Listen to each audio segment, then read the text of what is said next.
Hello అండి. Welcome to easy cooks. ఈరోజు మనము చికెన్ పికిల్‌ని చేయబోతున్నాము. చాలా సింపుల్ రెసిపీ అండి.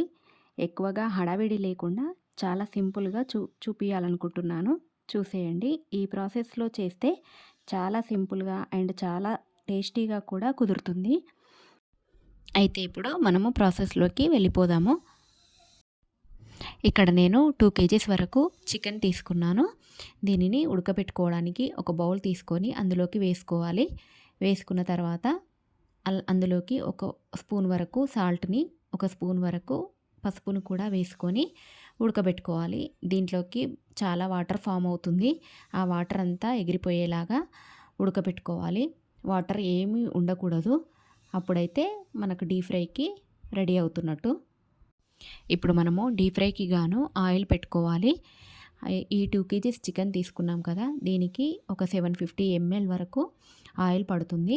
అంతవరకు ఆయిల్ వేసుకొని దాంట్లోనే డీప్ ఫ్రై చేసుకోవాలి. ఈ చికెన్ అంతా కూడా 2 వాయిలుగా వేసేసుకుందాము. ఈ చికెన్ కూడా బాగా గట్టిగా వేయించకూడదు. ఇలాగా ఈ రంగులోకి వస్తే సరిపోతుంది. ఇలాగా ఈ విధంగా ఈ రంగులోకి వచ్చిన తర్వాత మనం చికెన్ని సపరేట్గా పక్కన పెట్టుకోవాలి. అలాగే మనము మసాలా దినుసులను కూడా వేయించుకుందాము. ఒక 2 టేబుల్ స్పూన్ల వరకు ధనియాలను, అలాగే ఈ వీడియో క్లిప్లో చూపిస్తున్న మసాలాలను కూడా వేసుకొని వేయించుకోవాలి. కొద్దిగా దూరగా వేయించుకొని పక్కకి ఒక ప్లేట్లోకి తీసుకోవాలి. అవి చల్లారిన తర్వాత మిక్సీ పట్టుకోవాలి.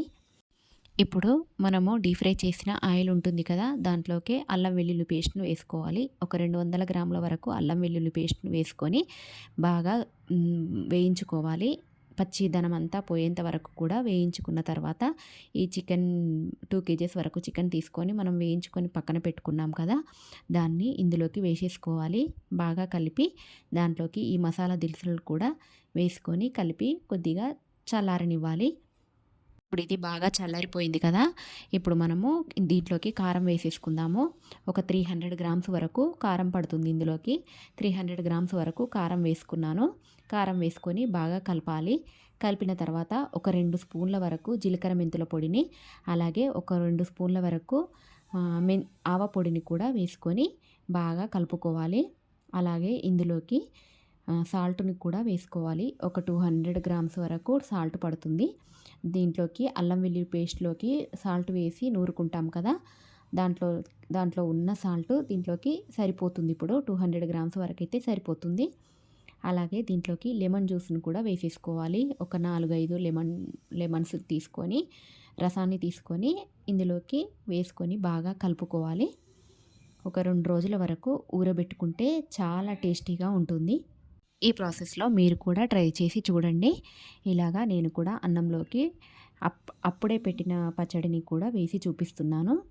ఇలా ఉంటుంది. చాలా బాగా కుదురుతుంది. ఈ ప్రాసెస్లో చేస్తే మీరు కూడా ఒకసారి ట్రై చేసి చూడండి. అలాగే మా వీడియో కనుక నచ్చినట్టయితే లైక్ చేయండి, షేర్ చేయండి, సబ్స్క్రైబ్ చేసుకోండి. మరిన్ని వీడియోల కోసం బెల్ ఐకాన్ని కూడా క్లిక్ చేయండి.